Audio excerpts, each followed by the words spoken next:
Vereador Aldonei Machado.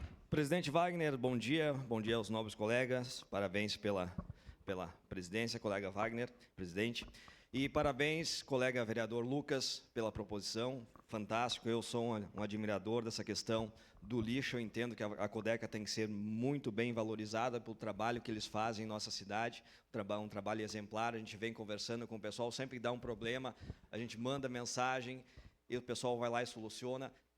Essa questão do lixo, presidente Wagner, tem muito da questão da educação. Nós temos que ir para as escolas. Eu acredito que essa frente parlamentar pode contribuir muito. Nós, todos os vereadores, poderemos contribuir muito com isso.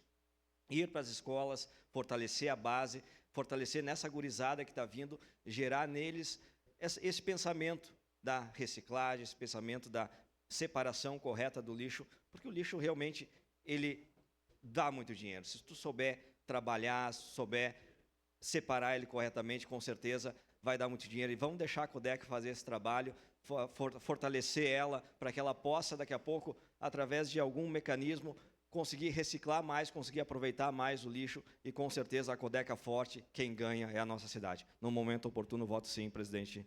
Forte abraço. Obrigado, vereador. Encerradas as declarações de voto, passemos ao registro eletrônico dos votos.